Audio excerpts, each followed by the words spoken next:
Manancial, fonte de vida tu és. Eu posso cantar essa verdade. Eu posso cantar essa verdade porque eu tenho experimentado na minha vida, a cada dia, essa fonte que me satisfaz, essa fonte que me preenche. Enquanto tanto tento buscar em outras coisas e nunca sou satisfeito, posso encontrar na pessoa de Jesus Cristo a fonte que jorra toda a água que mata a sede do meu ser e a fome da minha alma. E o assunto da pregação dessa noite tem um tanto quanto a ver com essa música que acabamos de cantar. E nos faz um belo convite para aquilo que vamos conversar. Tem uma pergunta para cada um de nós. Essa pergunta, em primeiro lugar, é para mim mesmo. Você é um discípulo de Jesus Cristo ou apenas um religioso? Você é um discípulo de Cristo ou é apenas um religioso? Talvez na sua mente esteja passando como eu sei responder se eu sou um discípulo de Cristo ou se eu sou apenas um religioso. E o texto dessa noite há de responder para mim e para você algumas informações que nos fazem ver a diferença de um verdadeiro discípulo de Cristo e o contraste entre um discípulo de Cristo e um religioso. Mas quais são os benefícios de saber a diferença de ser um religioso apenas ou ser um discípulo de Cristo? As diferenças e os resultados na vida são bem diferentes para aquele que é um discípulo de Cristo e para aquele que é apenas um religioso. Mas ainda dentro dessa questão eu quero te fazer pensar um pouquinho na história da igreja cristã. Eu não sei quantos já leram, já ouviram um pouquinho mais a respeito da história da igreja cristã. Mas aqueles que leram muito pouco, um resumo ou passaram pelo discipulado dessa igreja, talvez vão se lembrar como começou a igreja cristã. A igreja cristã começou com Jesus, com os discípulos, nós chamamos de igreja primitiva, e essa igreja era uma igreja que seguia os ensinamentos de Jesus Cristo e dos discípulos, seguia o evangelho. E era uma igreja séria, que fazia a vontade de Deus. Então, qual que era a regra básica daquela igreja? Fazer a vontade de Jesus Cristo, os ensinamentos de Jesus Cristo, o evangelho. E assim vivia aqueles que acreditavam em Cristo, que acreditavam em Deus e caminhavam seguindo os seus ensinamentos. Mas os anos foram se passando. E o que aconteceu? O que aconteceu é aquilo que ainda hoje acontece. As pessoas deixaram de seguir a verdade do evangelho, a verdade de Jesus Cristo, e começaram a misturar religião com outras coisas. Religião com interesses próprios, religião com interesses políticos, religião com interesses financeiros, e egoísmos, e disputas, e outras coisas mais. E aí uma igreja que um dia começou bíblica, que eram verdadeiros discípulos de Jesus Cristo, passou a apenas ser religiosos. E então aquilo que as pessoas dizem acaba tendo um peso maior e um significado maior para a vida do que aquilo que o próprio Jesus Cristo ensinou juntamente com os seus discípulos. Mas não é somente na história de forma geral da igreja cristã que a gente vê pessoas começando a seguir os ensinamentos de Cristo, seguir a Bíblia, seguir a palavra de Deus e com o passar do tempo ir se anestesiando e se apegando a outras coisas. Se olharmos também para as nossas vidas, pessoas que conhecemos, nós vamos identificar a mesma coisa. Talvez um familiar seu, talvez um amigo, talvez alguém que um dia sentou do seu lado, aí na cadeira aonde você está. Mas o que nos leva a estarmos perto de Deus ou nos afastarmos de Deus? O que acontece? O que acaba surgindo dentro das nossas vidas? E como então responder essa pergunta para Deus? Você tem a convicção de ser um discípulo de Jesus Cristo? Você tem convicção de que você verdadeiramente hoje é um discípulo do Senhor? Como ter essa resposta? Como afirmar isso? E quais as diferenças de consequências? Nós temos tantas religiões. Aqui no Brasil, em cada lugar que você vai, tem uma porta de uma igreja. Alguns lutando com muita seriedade para falar o evangelho, para pregar a palavra de Deus com verdade. Mas muitas não estão pregando o evangelho, não estão pregando a verdade.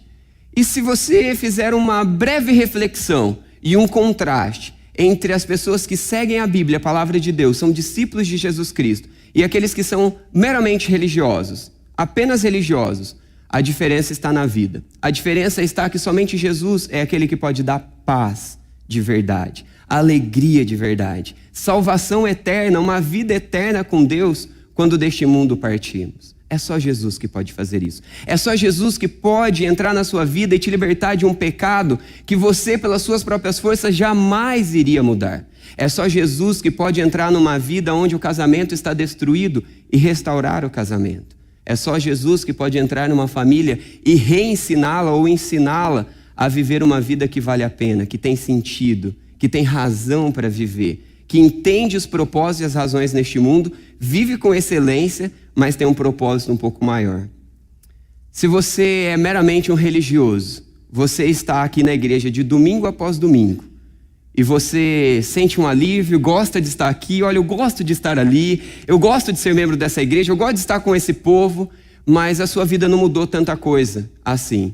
Você não é o marido que Deus deseja que você seja, você não é a esposa que Deus gostaria que você fosse, o filho, a filha, o pai, a mãe, o empregado, o patrão. Enfim, quando Jesus entra na nossa vida, é mais do que simplesmente um alívio que a gente sente. É muito mais do que um estar me sentindo bem e gostar de estar em um determinado meio.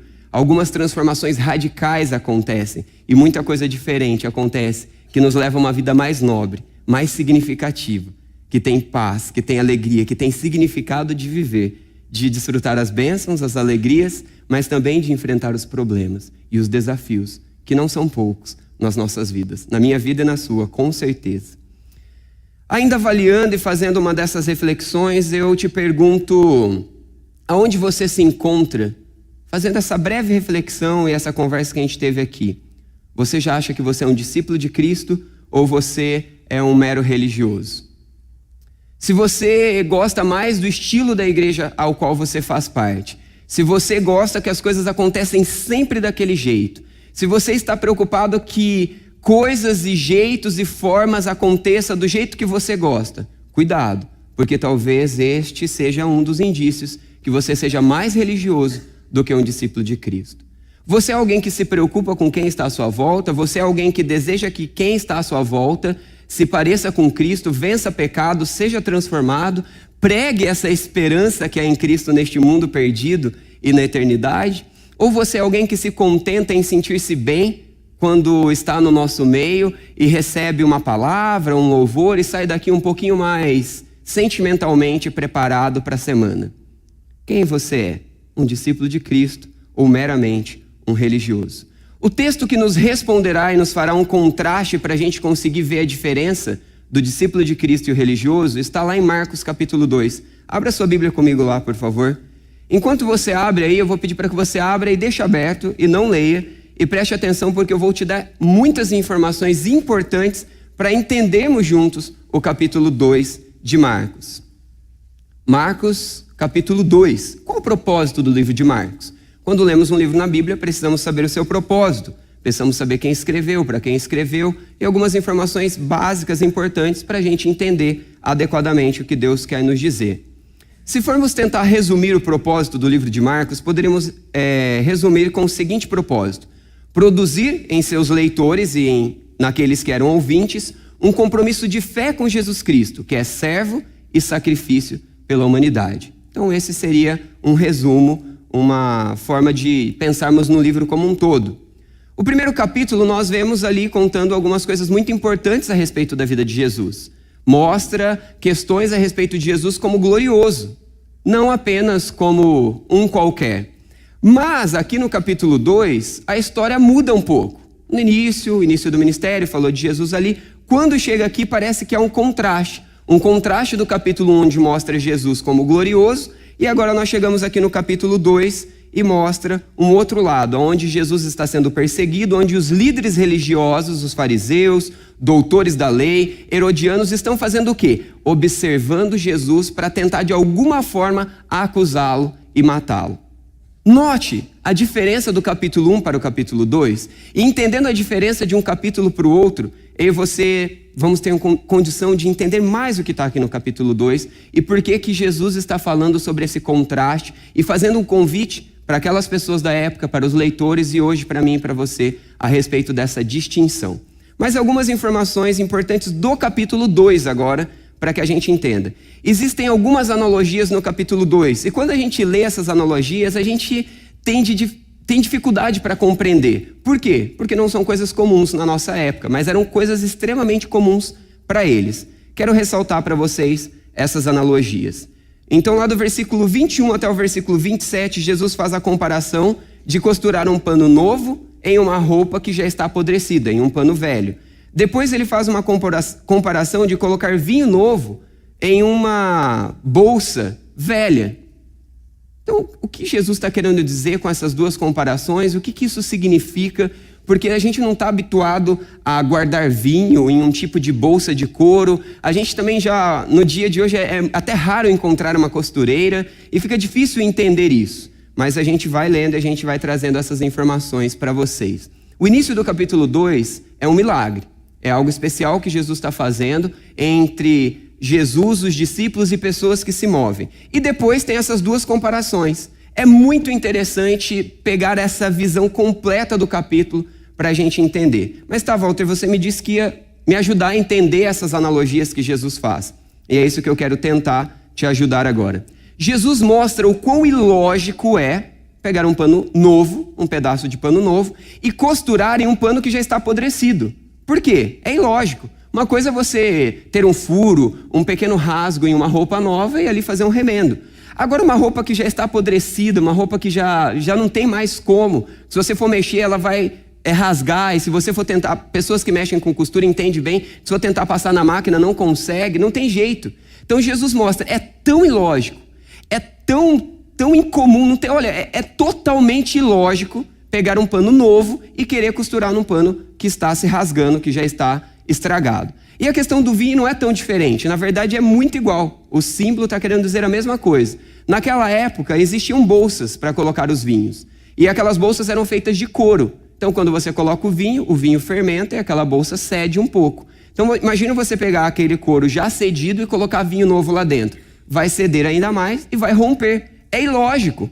Para eles era totalmente loucura fazer uma coisa dessa. E Jesus diz exatamente para aquelas pessoas, para aqueles religiosos, apenas religiosos, não discípulos, que era ilógico fazer aquilo que de modo geral eles estavam fazendo. E então o convite de Jesus para nós está no capítulo 2, e eu quero ler com você.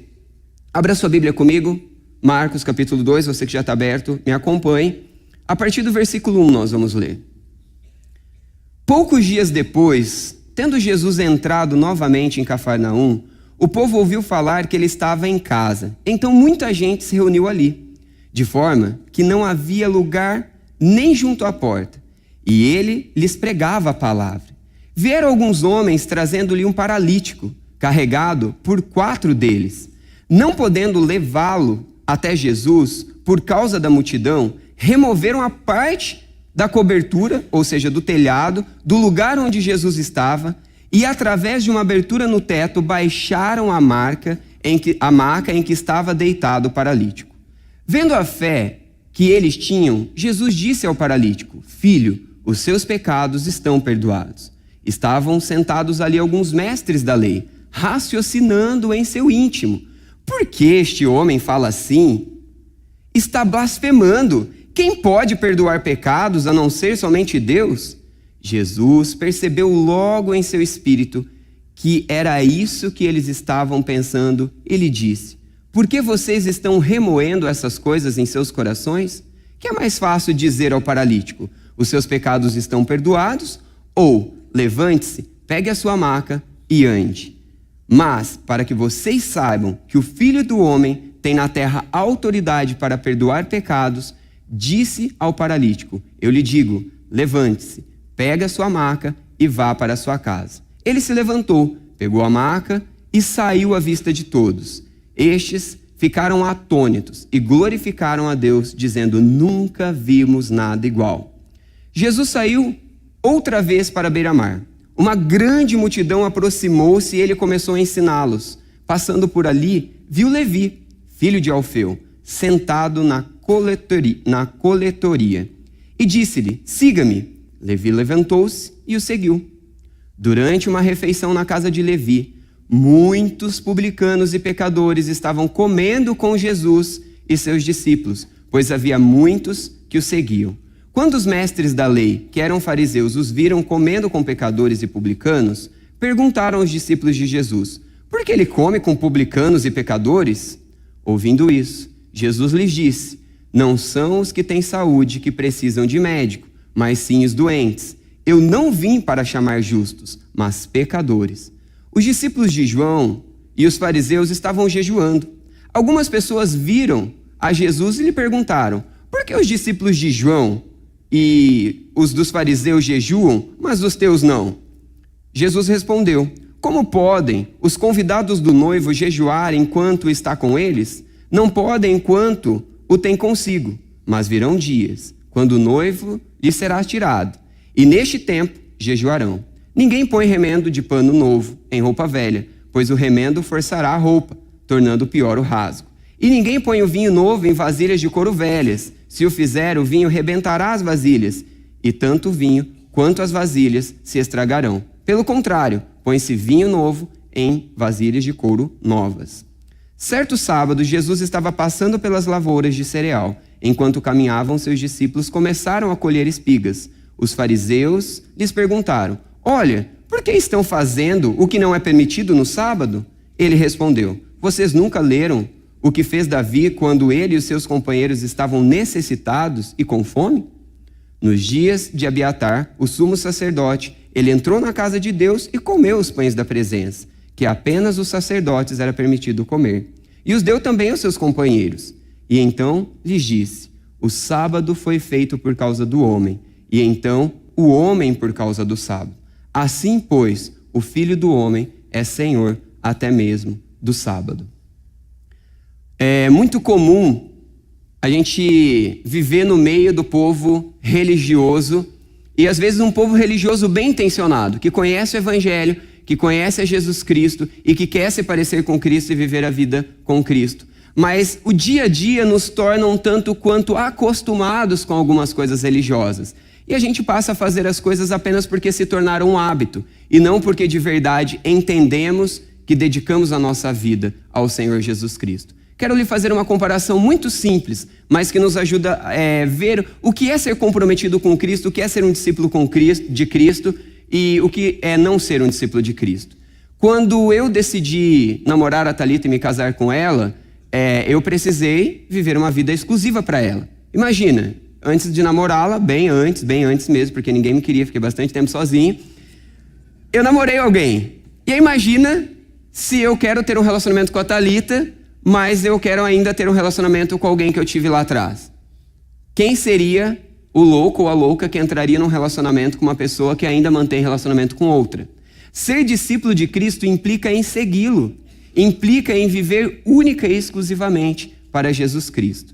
Então vamos aos contrastes que o texto nos traz. Eu falei para vocês dos contrastes que tinha ali, já expliquei um pouquinho do texto que a gente leu, e o capítulo 2 pode ser resumido da seguinte forma: Jesus Cristo mostrando o coração das pessoas que buscam simplesmente a religião por si só, com propósitos enganosos, com motivações falhas, e mostra também como ser um verdadeiro discípulo de Cristo. Então, Marcos capítulo 2, o versículo 2, nós vemos o quê? Que Jesus estava rodeado de muita gente. Muita gente estava em volta de Jesus. Note que o texto em todo momento mostra a pessoa perto desses que são verdadeiramente discípulos de Cristo. Mas eu te pergunto, e você sabe essa resposta: todos daquela multidão eram discípulos de Jesus Cristo? Aquelas pessoas que estavam ali à volta eram discípulos de Jesus Cristo de verdade? Nós sabemos que na verdade muitos apenas estavam ali. Curiosidade, interesse superficial, mas não era interesse de conhecer o próprio Deus, de viver o próprio Deus e ser salvo pelo próprio Deus. A religiosidade, o religioso, o legalista, ele está no meio. Ele está no meio. Às vezes está aqui. Às vezes eu sou esse religioso legalista. Às vezes é você. Mas o verdadeiro discípulo de Cristo, ainda no versículo 2, se envolve. Vieram alguns homens trazendo o paralítico. Note que o verdadeiro discípulo de Cristo, ele também está no meio. Tinha uma multidão enorme ali. E no meio daquela multidão, o curioso queria saber o que estava acontecendo. E olhava de um lado para o outro e percebia uma coisa e outra. E tentava tirar o benefício de uma curiosidade, ou quem sabe algum tipo de benefício daquilo. Ou quem sabe um milagre para si, um milagre que eu quero que Deus realize. Mas o verdadeiro discípulo, ele está junto com o Mestre, nos propósitos do Mestre Jesus Cristo. Note que enquanto muita gente estava à volta, apenas 4 pessoas notaram a necessidade daquele homem que era paralítico. O homem era paralítico, jamais conseguiria chegar até Jesus. Até na porta tinha pessoas. Mesmo com 4 pessoas o carregando, não dava para chegar até Jesus dentro daquela casa. Foi necessário que subisse até o telhado e então descesse aquele homem. Era comum naquela época as casas já terem uma determinada escada, então também era comum. Esse acesso não era tão difícil talvez como nas nossas casas nos dias de hoje. Mas esses 4 amigos se importam com este homem necessitado. Estes 4 amigos se envolvem. Eles não apenas observam, eles não apenas estão no meio. Sou eu um verdadeiro discípulo de Cristo ou sou eu simplesmente um religioso? Você é alguém que ocupa domingo após domingo as cadeiras dessa igreja sendo apenas um espectador? Ou você é alguém que se envolve com a igreja? Você se envolve com a necessidade alheia? Você está sentado do lado de alguém. Você sabe a necessidade dessa pessoa? Você sabe quais foram as alegrias dessa pessoa nessa semana? Quais foram as tristezas dessa pessoa? Quais foram as impossibilidades dessa pessoa que está perto de você? Será que ela não precisava de você para tentar empurrá-la um pouquinho para mais perto de Jesus? Porque talvez a multidão de pecado, a multidão de problemas, a multidão de circunstâncias estavam impedindo de chegar até Jesus. O verdadeiro discípulo de Cristo se envolve. O verdadeiro discípulo de Cristo se envolve. Enquanto que o simplesmente religioso, legalista, ele só observa. Ele está no meio. O verdadeiro discípulo de Jesus Cristo se move para solucionar. Note no versículo 4, não podendo levá-lo até Jesus por causa da multidão, removeram parte da cobertura e baixaram o paralítico. Eles não apenas olharam a situação, diante de todas as impossibilidades, aquilo que não era comum de se fazer, eles usaram a criatividade, eles usaram tudo que estava a seu dispor, e o que eles fizeram? Eles levaram uma solução para aquele homem. Às vezes eu estou no meio da igreja, no meio do povo de Deus, e eu vejo pessoas passando por circunstâncias e situações, e eu me acomodo. Sabe por quê? Porque é tão confortável vir aqui no domingo, tem ar-condicionado, bem iluminado, é gostoso, o povo aqui se arruma bem, é cheiroso, é um povo agradável, inteligente, o papo aqui é legal. E às vezes eu me acomodo com isso. E eu gosto disso. E aí eu olho para aquele que a vida está destruída e que está totalmente impossibilitado de ser transformado e chegar a Jesus, e eu começo a inventar algumas desculpas para anestesiar o meu pecado religioso. E eu penso assim, na verdade ele não está se esforçando tanto assim. Porque se ele se esforçasse como eu me esforço, ele também seria transformado. Mas eu não sei o que é ser paralítico. Eu nunca estive nessa situação. Assim como eu não sei como é lidar com o seu pecado. Assim como você não sabe como é lidar com o meu pecado. Mas o verdadeiro discípulo de Cristo, ele se move para solucionar. Ele está na igreja porque ele já conhece a Jesus Cristo, ele já conhece o Evangelho, ele já conhece a esperança que há em Cristo para a sua vida e para a vida de todos aqueles que podem se chegar até Jesus. E ele não apenas observa, ele não apenas está no meio, mas ele se move para solucionar. Sou eu alguém que me envolvo com o povo de Deus? Sou alguém que me envolvo com a igreja de Cristo Jesus? Sou eu alguém que me envolvo para solucionar os problemas na vida do meu irmão, na vida das pessoas pela qual convivo, trabalho?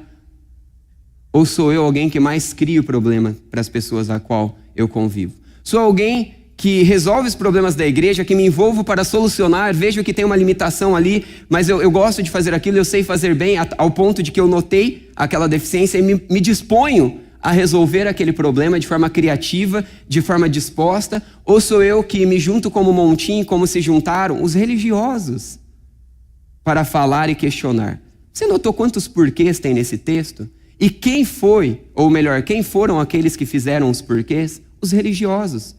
Os tão somente religiosos, que estavam mais preocupados em perguntar por quê, que estavam mais preocupados em criticar do que solucionar. Enquanto que 4 homens sabiam que existia entre eles um Deus poderoso, que pode mudar a história, que pode transformar um paralítico que jamais alguém poderia transformar. E estes homens enfrentam todos os seus problemas, todas as dificuldades, passam por tudo aquilo que era difícil. Com certeza haviam muitos desafios naquela circunstância. E o que eles fazem? Levam aquele homem até a presença de Jesus. Qual foi a última vez que eu venci os obstáculos e levei alguém à presença de Jesus Cristo?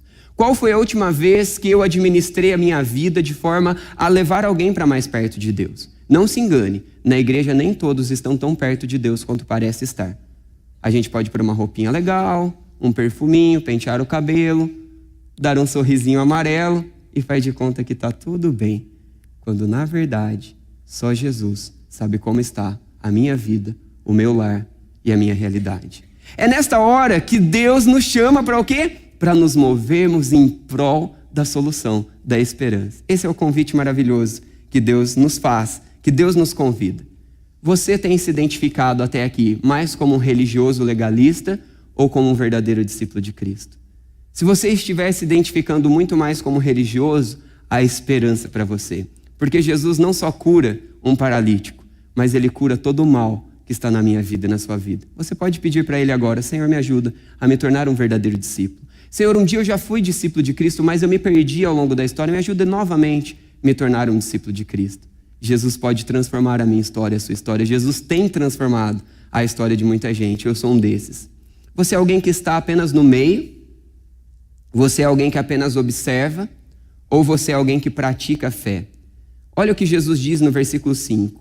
Vendo a fé que eles tinham, Jesus disse, eu já estou pulando para o final: seus pecados estão perdoados, seu pecado está perdoado. Note que esses homens, eles exercitaram a sua fé. Eles desenvolveram e praticaram a atitude de fé. Às vezes é necessário eu sair de um lugar e fazer todos os esforços necessários para chegar à presença de Jesus. Mas espera aí, eu não tenho um paralítico, eu não tenho uma multidão me impedindo de chegar a Jesus. Mas deixa eu te dizer uma multidão que todas as manhãs me impede de chegar até Jesus. A multidão do sono. Gente, é um negócio incrível. Eu tenho os meus compromissos, tenho que chegar no escritório muito cedo, como qualquer um que trabalha e precisa administrar o seu tempo, chegar no escritório.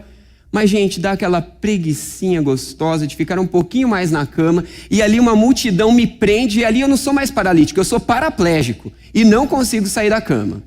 Porque a multidão parece me impedir de buscar a Deus, a sua palavra, um tempo de oração onde eu posso conhecê-lo, onde eu posso me encher dele, me esvaziar de mim, de tudo aquilo que há de ruim em mim e chegar à presença de Jesus. Mas existem outras multidões ao longo da minha semana. Às vezes eu consigo acordar cedo, a grande maioria das vezes eu tenho esse compromisso com o Senhor e acordo cedo e tenho meu tempo com Deus. E isso é muito importante se eu manter ao longo do dia aquilo que eu aprendi, aquilo que eu estou buscando. Mas durante o dia é tanta tarefa, não é mesmo? É coisa daqui para fazer, é coisa de lá para fazer, e é um e é outro, é uma coisa e é outra, e cobranças, expectativas e responsabilidades e tarefas e tudo mais. E aí vem a multidão das tarefas e da correria e da dificuldade. E sabe qual é a multidão no meio da minha semana? A multidão é que eu não estou nem aí com você. Porque eu tenho tanta preocupação, eu tenho tanta coisa para resolver, ou tanta coisa boa para desfrutar que Deus tem me dado, que não tem tempo para falar com você e perguntar como você está, orar pela sua vida, quem sabe te levar até Jesus. A multidão era tanta que nem consigo te ver, que nem consigo lembrar de você. Mas às vezes a gente é cobrado pelos pastores, pelos líderes da igreja. Aí eu faço o seguinte, eu mando um WhatsApp. Sabe aquela palavrinha de descarga de consciência? Eu mando um WhatsApp para a pessoa e pergunto como ela está. Aí ela diz, está tudo bem. E eu digo, que bom. E assim a gente fica, e assim a gente caminha. Enquanto existem tantos paralíticos à nossa volta. Enquanto existem tantas pessoas necessitadas de Cristo, tantas pessoas necessitadas de que pessoas as peguem e as conduzam até a presença de Deus. Eu me perco nos desfrutes que Deus tem me dado ao longo da semana. Eu me perco na quantidade de tarefas e responsabilidades que eu tenho a fazer. E eu me esqueço de ser o esposo que eu tenho que ser, de guiar a minha casa na palavra de Deus. De, sim, trabalhar e levar o sustento para minha casa, mas primeiramente verificar que a minha vida, a vida da minha esposa, esteja caminhando de acordo com a palavra de Deus. Verificar que eu estou fortalecendo a fé dela, que eu estou moldando o caráter dela segundo a palavra de Deus e de que ela está me encorajando e também me moldando a palavra de Deus. A gente vai se perdendo e as multidões vão aparecendo e a gente deixa de ser um discípulo de Cristo e a gente se torna religioso. E quando a gente se torna religioso, a gente vai se tornando crítico, a gente vai se tornando fofoqueiro, maledicente. E aí, ao invés de desfrutarmos de tudo aquilo que Jesus faz e pode fazer na minha vida e na vida daqueles que estão à minha volta, eu começo mais a observar aquilo que não está acontecendo, aquilo que deveria estar acontecendo, ou aquilo que eu gostaria que fosse do meu jeito. E aí eu começo a criticar, e eu começo a fazer tipo de comentário, a ser maledicente. O verso 6, o verso 16, o verso 18, o verso 24 nos mostram verdades a respeito disso. Olha o início do verso 6. Sentados ali. Observe o marasmo. Observe a improdutividade. Observe a ineficiência destes que permanecem sentados ali apenas observando tudo o que está acontecendo. Depois de sentado, observar e notar e querer tudo do seu jeito e etc., porque eles cumpriam as regras religiosas daquele momento, daqueles costumes. Eles começam a conspirar contra Jesus. Eles começam a conspirar contra a verdade do próprio Deus. Por quê? Porque é o que acontece no verso 18 e no verso 24. Por quê? Porque conspira, fala, questiona. Sou eu alguém que estou no meio? Sou eu alguém apenas que está no meio? Sou eu alguém apenas religioso? Ou sou eu um verdadeiro discípulo de Cristo? O verdadeiro discípulo de Cristo inclui, agrega. O versículo 15 mostra: ajuntaram-se com ele muitos pecadores e publicanos. Note que tanto Jesus e os discípulos aceitam pecadores no meio deles. Pessoas que, de modo geral, os religiosos não aceitariam tão bem assim. Pessoas que a sociedade já olharia com aquele olhar torto. É melhor eu não ser visto com essa pessoa. É melhor esse tipo de pessoa não estar no nosso meio. Mas aí Jesus vai lá e o que ele diz lá na frente? Os sãos não precisam de mim, e sim os doentes. Jesus agrega, Jesus traz, Jesus inclui. E eu? Sou um religioso ou um discípulo de Cristo? Tenho eu agregado os desesperançados à presença de Deus? Tenho eu trazido aqueles que dentro da empresa ninguém acredita que serve para alguma coisa, aquele lá não serve para mais nada. Aquele lá ninguém acredita que há esperança para aquela pessoa. Tem alguém assim na sua família? Eu já fui alguém assim na minha família. Você com certeza já deve ter sido assim, de alguma forma, de algum momento também. Às vezes os nossos pecados eles são mais fofinhos, né? Os nossos pecados eles não nos expõem tanto, as pessoas não criticam tanto, a igreja suporta um pouco mais, a religiosidade ela suporta mais alguns pecados, mas Jesus Cristo não aceita nenhum pecado. E por isso é que ele vem à terra, é por isso que ele entra na história, para nos trazer esperança. Morre no nosso lugar, porque todos somos pecadores, trazendo perdão, trazendo transformação. Que transformação é essa? Transformação que inclui, que agrega, ou transformação que separa? Sou eu um religioso? Sou eu apenas um religioso ou sou eu um discípulo de Cristo? Onde você está nessa noite? Você tem se envolvido com o povo de Deus? Você tem se envolvido para solucionar o problema das pessoas, da igreja, dos ministérios, do seu trabalho, na sua família? Você tem praticado a sua fé? Você tem desenvolvido a sua fé ao ponto de Deus olhar para você, de Jesus Cristo olhar para você e dizer: olha, você está no caminho certo, como ele disse para esse que chegou a ele com seus pecados, com fé e foi transformado?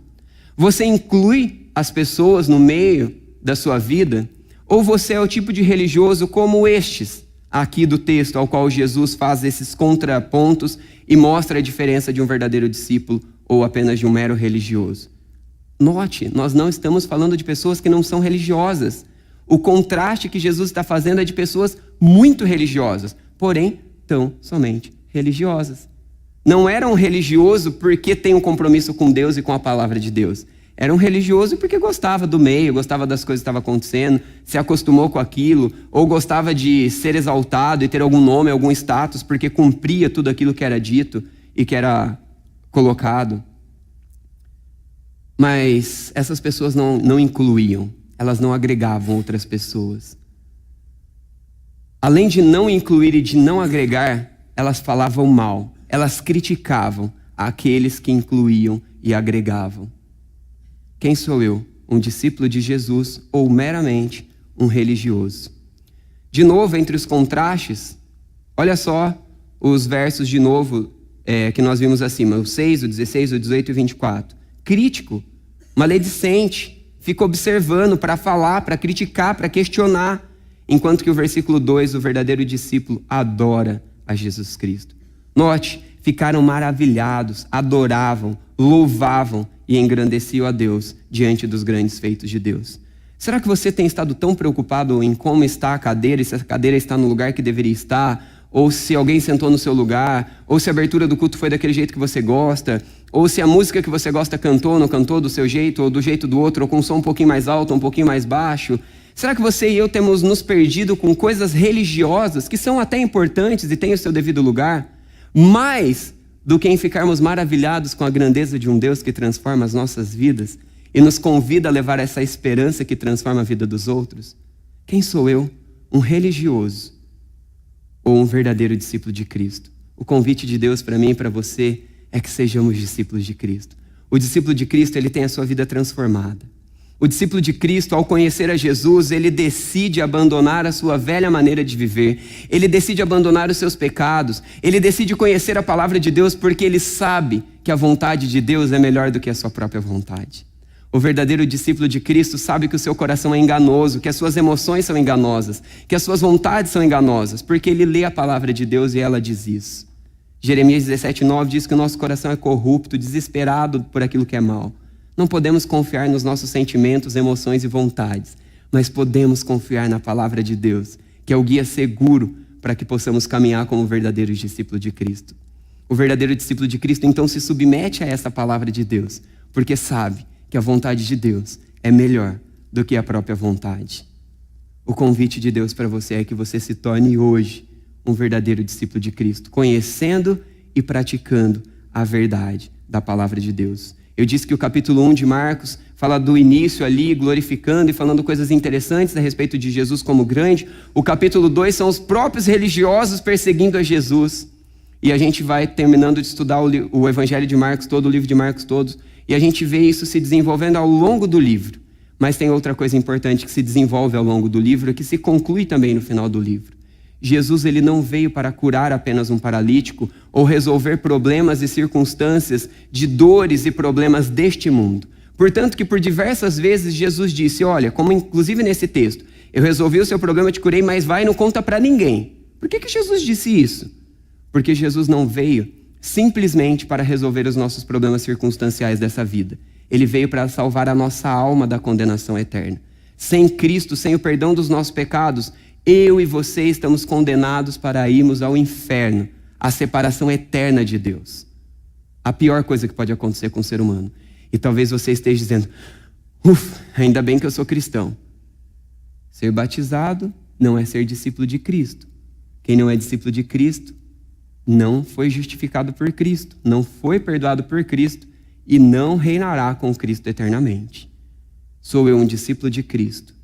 Sou eu um mero religioso, legalista? Cumpro eu as orientações de Deus porque sei que é a única esperança, é o único caminho que vale a pena viver? Ou porque já me acostumei com isso e gosto desse meio? O resultado da minha vida e da sua vida deve ser diferente. Pense um pouco sobre isso. Onde você se encontra? Será que você precisa se comprometer mais com a igreja? Será que você precisa servir ao Senhor nesta igreja, na sociedade, no seu trabalho, na sua família? Precisa se envolver? Será que você é alguém que entra e sai dessa igreja sem se envolver com outras famílias e outras pessoas?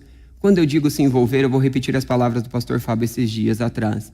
Não é comer uma pizza, tomar um lanche, mas é se envolver de verdade. Eu posso comer a pizza e tomar um lanche, é ótimo. Um caldo nessa época de frio, mas eu vou aproveitar aquele tempo de comida para verificar aquilo que o meu irmão pode precisar da minha ajuda. Ou aquilo que o meu irmão quer celebrar e eu vou me juntar a ele para celebrar aquilo que Jesus tem feito e transformado mais a semelhança de Cristo. Às vezes a gente fica tanto tempo junto como essa multidão estava. O motivo da multidão era o mesmo: curiosidade, interesse, mas poucos eram verdadeiros discípulos de Jesus Cristo. Nessa história nós temos um aleijado impossibilitado de chegar à presença de Jesus. Ele precisa de perdão, ele precisa reconhecer que é pecador, ele precisa de perdão e ele precisa de cura física. Ele não conseguiria chegar até Jesus, ele precisou de outros. Que eu e você nos tornemos esses outros no dia de hoje, no dia de amanhã e no dia de depois de amanhã, na vida daqueles a quem Deus tem colocado nas nossas vidas. Mas talvez você seja o aleijado nessa noite. Talvez você seja o paraplégico dessa noite. E você, por suas forças, já não consegue mais chegar à presença de Jesus. Você já desistiu de você e de tudo e até mesmo de Deus. Talvez você nem fé suficiente mais tem. Mas deixa eu te dizer uma coisa. Nós estamos buscando ser uma igreja de Cristo. E se você se unir ao nosso meio, você pode receber de nós a ajuda que esses 4 amigos deram àquele aleijado que chegou à presença de Jesus. Porque nós estamos aqui Porque nós queremos estar mais perto de Jesus. Nós queremos conhecer mais de Jesus. Então, se você não está conseguindo sozinho, não tem problema. Porque um dia eu também não consegui sozinho. E Deus enviou pessoas para me ajudar. Mas eu tenho que te dizer uma coisa. Que quase todo dia, quase toda semana, eu não consigo caminhar sozinho. Eu preciso de vocês para caminhar firme com Deus. Eu preciso de vocês para confessar os meus pecados, porque a Bíblia ensina que devemos confessar os pecados uns aos outros. Nós devemos orar e fortalecer a fé uns dos outros, exortar uns aos outros. Às vezes eu me torno cego, deixo de notar algumas coisas da palavra de Deus e simplesmente me torno anestesiado a fazer o pecado. E eu preciso que você não fale de mim, mas eu preciso que você fale para mim. E eu fale para você. E essa é a dinâmica desses irmãos, que levaram este homem que tinha um problema a Jesus. Essa é a dinâmica da Igreja de Cristo. Se você quer ser transformado, venha para o nosso meio. Se una ao povo de Deus, que pode juntos ir à presença de Jesus Cristo, que perdoa pecados. O pior pecado que você tem na sua vida, que você acha que ninguém pode perdoar, Jesus é capaz de perdoar. Talvez você seja alguém, membro dessa igreja, há muito tempo está caminhando aqui, mas esconde uma vida dupla. Esconde uma vida onde você não consegue se libertar. Há esperança, porque na presença de Jesus, tudo é transformado. Na presença de mera religiosidade, nada é transformado. Algumas frases que nos ajudam a resumir aquilo que nós estudamos de uma forma mais aplicativa. Se envolva além do observar. O convite de Deus para aquelas pessoas, o convite de Deus para nós, para aqueles ouvintes, para aquelas pessoas, é se envolva além do observar. Pare de observar, pare de estar no meio, pare de questionar. Vá além do observar. Se mova para solucionar. Se mova para solucionar. É o convite de Deus para nós nesse texto. Sou eu um discípulo de Cristo, sou eu meramente um religioso. Pratique a sua fé, desenvolva, leia a palavra de Deus, ore, busque meios e circunstâncias que te levem à presença de Jesus.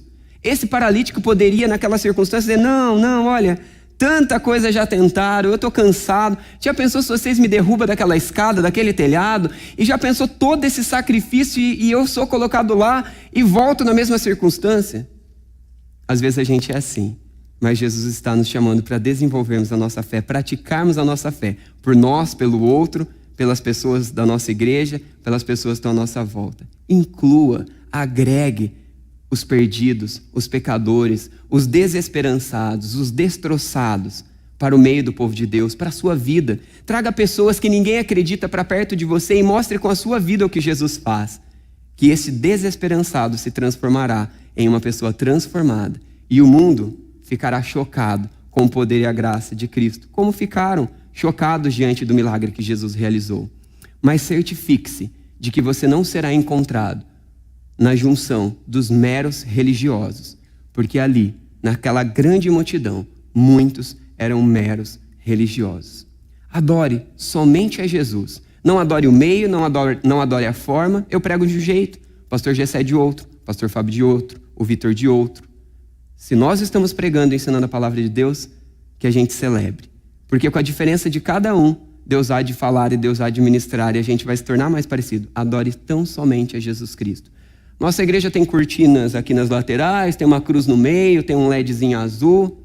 Isso não muda a vida de ninguém. Tem um carpete, também não muda a vida de ninguém. Aqui já não teve carpete, nem ar-condicionado, nem muitas outras coisas, nem forro tinha. Mas isso não muda a vida de ninguém. Serve pra gente, nos ajuda muito. Talvez sem a escada seria um pouquinho mais difícil, né? Para os amigos levarem aquele homem até lá. Mas que possamos usar as ferramentas, as formas, os meios e as preferências como uma oportunidade de adorar a Jesus. Quando as coisas não estiverem do meu jeito, eu as ignoro, porque o que realmente importa é conhecer a Jesus, é ser tocado por Jesus, é ser perdoado por Jesus, transformado por Jesus. Você é alguém que já entregou a sua vida para Jesus Cristo? Você é alguém que talvez ao longo da sua vida tenha ouvido coisas a respeito disso, mas nunca se posicionou? É necessário sair do lugar que está, ir à presença de Jesus e assumir um compromisso como discípulo de Cristo. É necessário mudança e transformação, é necessário se envolver, é necessário mudança e transformação. Seja você alguém que está aqui há muito tempo, talvez batizado, e precisa reentender o Evangelho. Seja você alguém que nunca se envolveu. E uma última frase que eu tento resumir a pregação como um todo, para deixar um lembrete para a gente durante a semana. Eu gostaria que você prestasse atenção na minha leitura dessa frase. Adore a Jesus, praticando seus ensinos, acima de preferências, costumes e religiosidades. Adore a Jesus, praticando seus ensinos, acima de preferências, costumes e religiosidades. Vamos ler comigo? 1, 2, 3 e... Adore a Jesus, praticando seus ensinos, acima de preferências, costumes e religiosidades. E então experimente o poder transformador que salva, que restaura, que transforma, que traz vida, que traz esperança. Mesmo em um mundo que não está esperança, em um mundo cheio de desesperança, encontramos poder e esperança na presença do nosso grandioso e glorioso Deus. Vamos orar, queridos?